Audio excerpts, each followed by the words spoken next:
Kembali dalam dialog spesial Air untuk Kesejahteraan Bersama menuju The 10 World Water Forum 2024 di Bali bersama saya Andi Syalidi.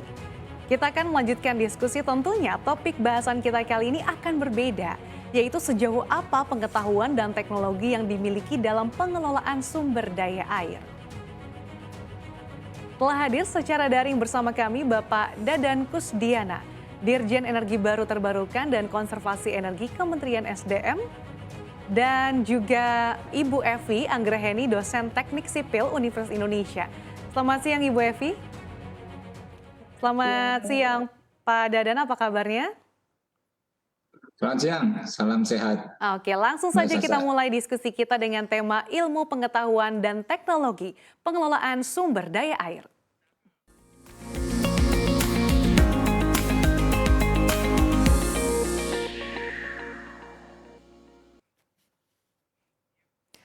Ya, langsung saja kita mulai dialognya. Saya akan ke Pak Dadan terlebih dahulu. Pak Dadan, kita tahu bahwa isu krisis air ini merupakan hal yang dialami oleh dunia, masalah dunia, tapi Indonesia tentunya juga menghadapi isu yang cukup krusial. Bagaimana sih Pak sebetulnya isu terkait dengan krisis air ini mempengaruhi di bidang energi sendiri?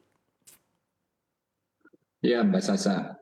Eh, Kalau ESDM itu sektor energi kan, sebetulnya tidak menggunakan air secara langsung ya. Mhm.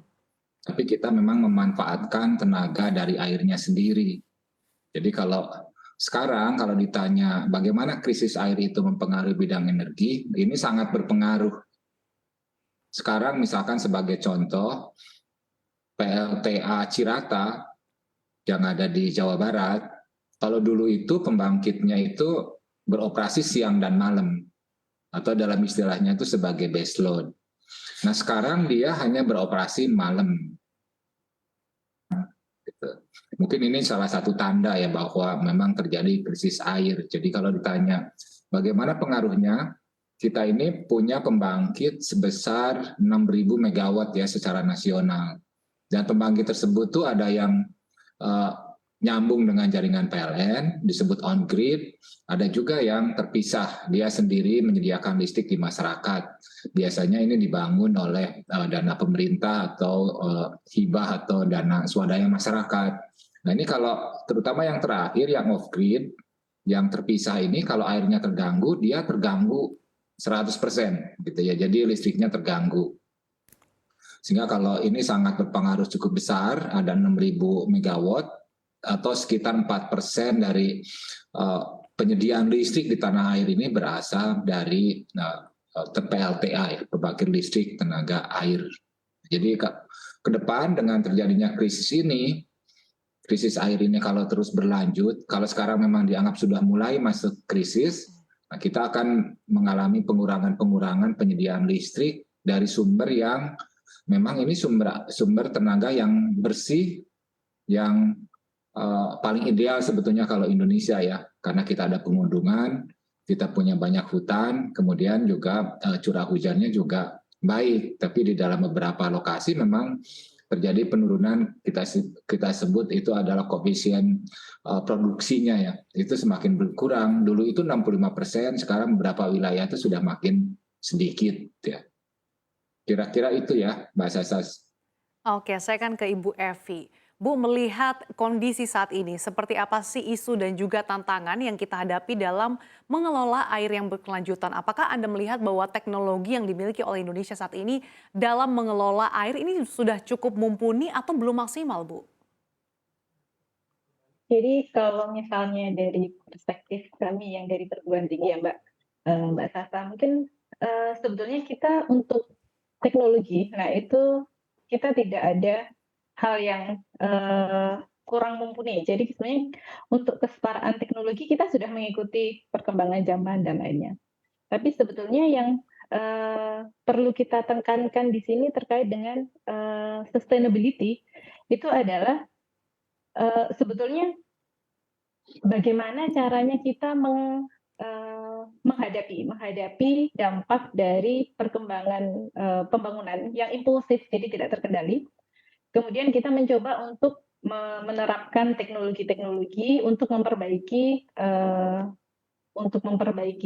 kerusakan lingkungan akibat dari impulsive development itu tadi. Nah, kemudian sebetulnya bagaimana kesiapan kami dari perguruan tinggi gitu kan untuk menghadapi bagaimana sih sebenarnya kita dari perguruan tinggi ini menindaklanjuti atau menanggapi isu-isu terkait hal tersebut.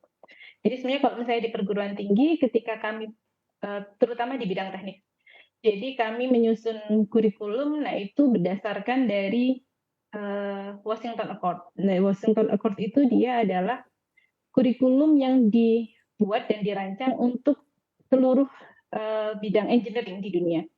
Nah, di dalamnya sudah ada terkait dengan modernisasi. Jadi sebetulnya untuk modernisasi sendiri itu sudah ada di dalam harusnya di setiap perguruan tinggi. Nah, yang bergerak di bidang teknik, nah itu sudah include di dalamnya adalah bagaimana sih kita menyertakan teknologi yang terkait dengan pengelolaan sumber daya air ini. Nah, itu sudah include di dalamnya. Jadi tinggal penerapannya bagaimana? Penerapannya adalah harus disesuaikan. Jadi sebenarnya tidak serta-merta, seringnya adalah, kalau misalnya untuk yang sustainable technology itu adalah terkait dengan misalnya green infrastructure. Nah, green infrastructure ini tidak serta-merta bisa dimanfaatkan untuk semuanya. Jadi dia memang didesain untuk konservasi. Jadi sebenarnya tadi yang disampaikan oleh narasumber sebelumnya bahwa ada pilar terkait dengan sumber daya air, salah satunya adalah konservasi dan yang lain adalah pengendalian daya rusak. Jadi kemudian kalau misalnya kita memaksakan yang seharusnya untuk konservasi menjadi daya rusak, nah itu belum optimal. Jadi mungkin seperti itu Mbak Sasa. Oke, saya akan kembali ke Pak Dadan. Kalau dari pemerintah sendiri, kebijakan seperti apa sih Pak yang dikeluarkan untuk bisa mengantisipasi atau juga menghadapi isu krisis air ini? Ya, tadi saya sampaikan ya Mbak Sasa bahwa ESDM itu kan sebetulnya pengguna. Jadi kita tidak masuk nih di dalam kebijakan-kebijakan yang terkait dengan penyediaan airnya sendiri, bagaimana merawat, bagaimana memelihara supaya air itu berkelanjutan. Yang kami lakukan di SDM adalah kalau nanti ada pengembang, ada yang ingin bangun pembangkit yang berbasis air, nah kita tanya, pasti nggak airnya itu ada? Nah ini nanti dalam prosesnya itu pengembang ini akan berkomunikasi dengan KLHK. Pengembang ini akan berkomunikasi dengan Kementerian PUPR karena itu wilayahnya kan ada di dua sektor tersebut ya. Kita mensyaratkan bahwa PLTA itu harus terjamin sumber daya airnya. Kalau nanti misalkan masuk ke wilayah hutan, saya kira kebijakan-kebijakan di KLHK regulasi kan sudah ada terkait dengan misalkan pedoman pinjam pakai kawasan hutan. Memang sering kami lakukan proses-prosesnya untuk seperti ini. Ini ada aturannya seperti itu, sehingga dengan aturan itu bisa dipastikan bahwa ada dua nih yang dijaga kalau dari sisi hutan ya. Pertama adalah hutannya tetap terjaga, dan yang kedua karena hutannya tetap terjaga, airnya juga akan terjamin keberadaannya sepanjang tahun ya. Kan hutan itu nanti menjadi penyimpan air di situ. Nah, kami memerlukan air yang mengalir sepanjang tahun karena listrik juga kan dipakai sepanjang waktu. Jadi kalau nanti airnya hanya ada di musim penghujan misalkan, pada saat musim kemarau tidak ada air dan tidak ada listrik, kan ini bermasalah. Nah, kemudian dari sisi PUPR ini juga ada undang-undang yang mengatur hal tersebut ya. Bagaimana untuk menjaga kelestarian sumber daya air itu. Jadi kami di ESDM, di sektor ESDM memastikan bahwa semua regulasi itu harus diikutin. Memang regulasinya bukan berada di kementerian atau di sektor ESDM, tapi ini akan sangat berpengaruh terhadap pengusahaan atau terhadap penyediaan dari tenaga listriknya sendiri. Jadi kami sifatnya pengguna, jadi ESDM itu sebetulnya tidak mengkonsumsi air. Jadi kalau nanti ada krisis air, kemudian ini gara-gara ada bendungan, ada PLTA, nah itu tidak benar.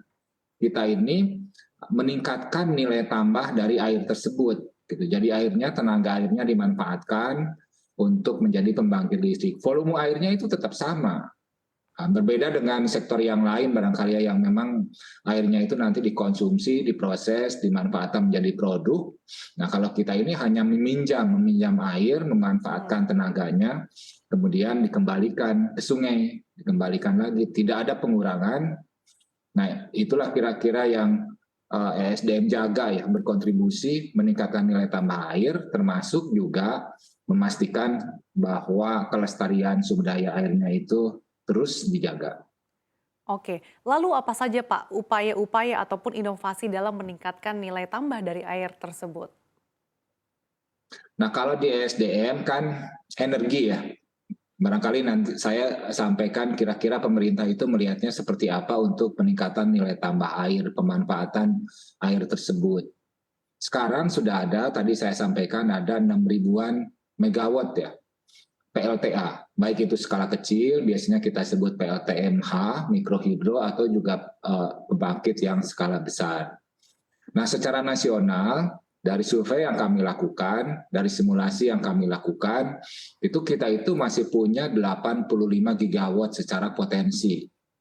Nah, di dalam rencana kami 10 tahun ke depan, kita akan coba nih menggunakan sumber daya air tersebut untuk kira-kira 10,3 gigawatt ya.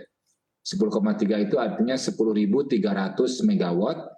Jadi nanti akan ada dalam bentuk bendungan atau juga run of river, jadi tidak perlu dibendung airnya karena sudah mempunyai kecepatan yang tinggi di situ, bisa dimanfaatkan secara langsung tenaganya untuk memutar turbin.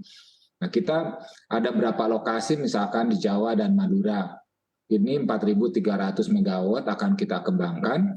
Kemudian di Sumatera itu 3.100 megawatt, Kalimantan, Sulawesi, Maluku, dan Papua memang tergantung keperluannya. Tapi Kalimantan dan Papua ini daerah yang memang potensi airnya sangat bagus. Ya.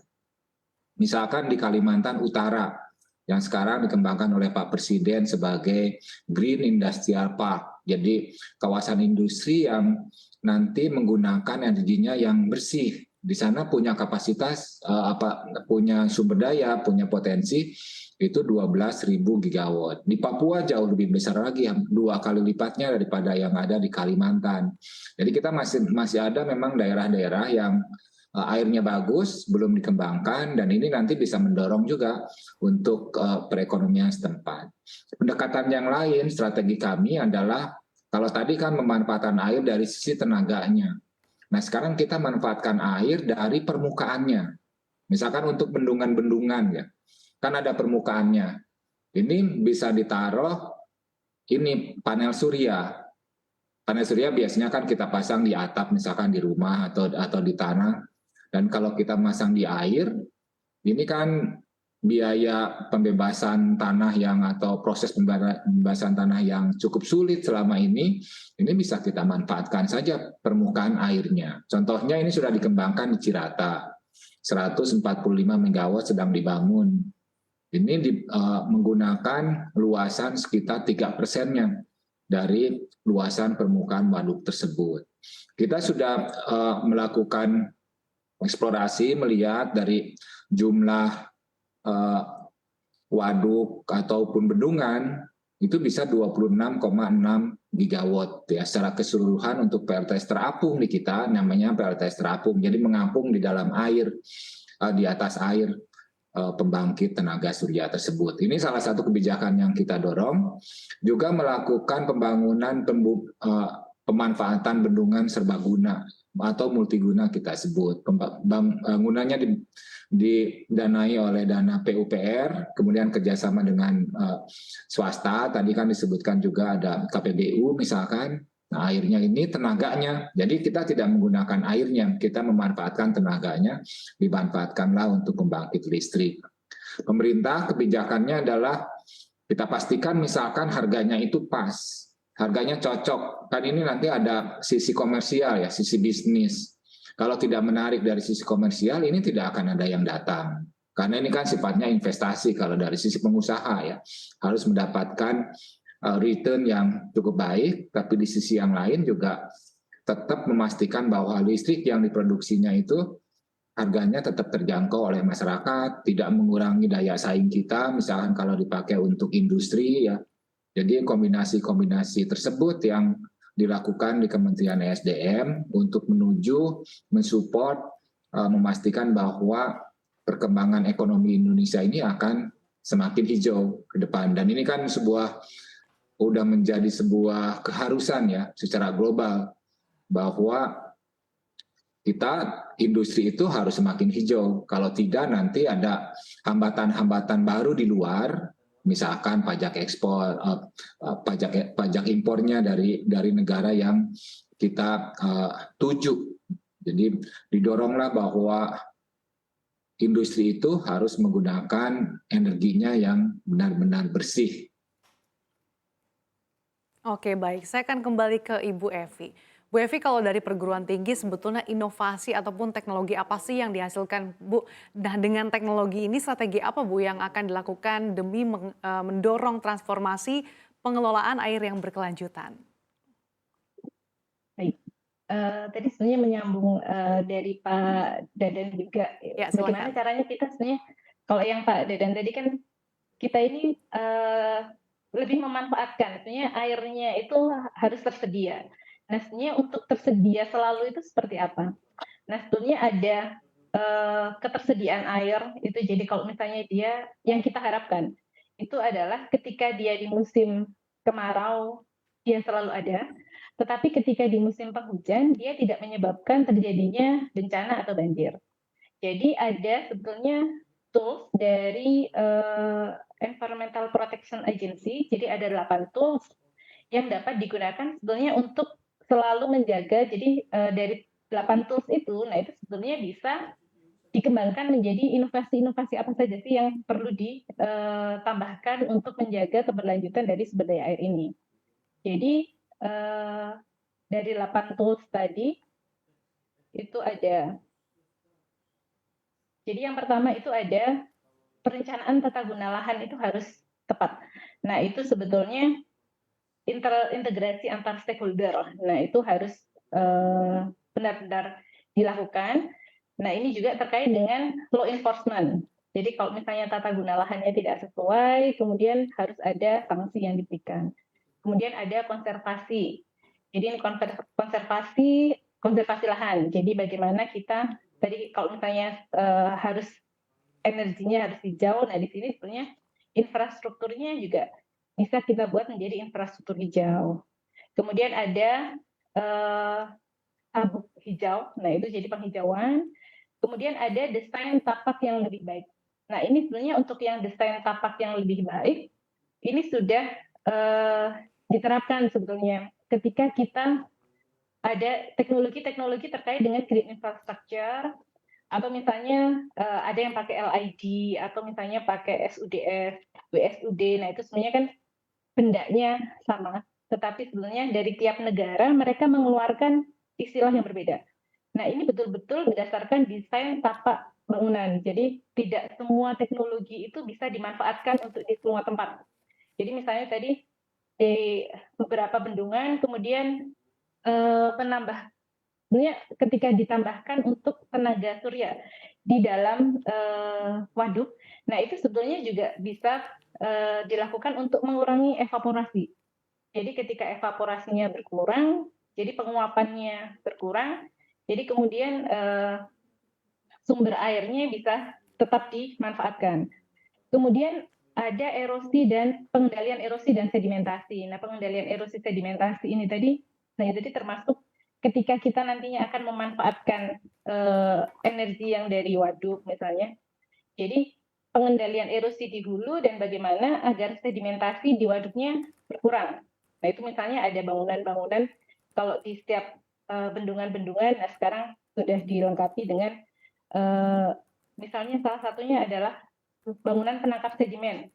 Atau misalnya tadi ada lahan basah buatan, nah itu sebenarnya juga dapat dimanfaatkan untuk mengurangi sedimentasi. Jadi sedimentasinya ada di hulu dari reservoir, kemudian masuk ke reservoir, sedimentasinya berkurang, kemudian kualitas airnya meningkat.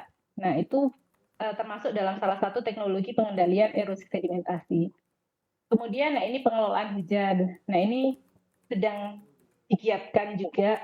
Jadi misalnya di daerah-daerah Ada yang kemudian membuat cistern, rain barrel. Kalau di Kementerian PUPR kemudian ada APSAH, jadi pemanfaatan air hujan. Kemudian pengelolaan limbah cair. Nah, ini pengelolaan limbah cair ini sebetulnya masuk ke dalam bagaimana agar air yang masuk ke badan air yang kemudian kita jadikan sebagai sumber air baku, nah itu kualitasnya membaik.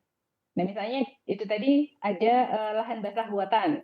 Nah, itu tadi dia bisa digunakan untuk mengendalikan, selain mengendalikan erosi dan sedimentasi, tapi dia juga bisa digunakan sebagai peningkat kualitas air. Nah, kemudian sebenarnya yang nomor 8 ini sebenarnya dia yang paling penting ya. Jadi bagaimana kepedulian masyarakat terhadap pengelolaan sumber daya air atau pengelolaan daerah tangkapan air. Kita punya semua teknologinya, kemudian kita tahu cara memakainya, tapi kemudian awareness dari masyarakat. Nah, awareness dari masyarakatnya kurang. Nah, ini jadinya teknologi apapun yang kita gunakan tidak bisa difungsikan secara optimum. Mungkin itu tambah dari saya, mungkin bahasa saya. Oke, baik. Memang tentunya penerapan dan juga penyesuaian penggunaan berbagai ilmu pengetahuan dan juga teknologi yang dimiliki ini diharapkan bisa mengelola air yang berkelanjutan dan diharapkan ini bisa meminimalisir impulsive development yang tadi dikatakan dan tentunya juga dibutuhkan integrasi dengan berbagai stakeholder termasuk tadi bagaimana peran perguruan tinggi dan juga Kementerian SDM dalam meningkatkan nilai tambah dari air tersebut sehingga bisa memaksimalkan sumber daya air yang ada. Terima kasih atas waktu dan juga ulasannya Bapak Dadan Kusdiana, Dirjen Energi Baru Terbarukan dan Konservasi Energi Kementerian ESDM, dan Ibu Evi Anggraheni, dosen teknik sipil Universitas Indonesia. Sehat dan sukses selalu untuk Anda. Terima kasih. Terima kasih Mbak Tata. Terima kasih Mbak Evi. Terima kasih. Pemirsa jangan kemana-mana karena kami masih akan melanjutkan kembali dialog dengan tema yang tidak kalah menarik tentunya. Tetap bersama kami di CNBC Indonesia.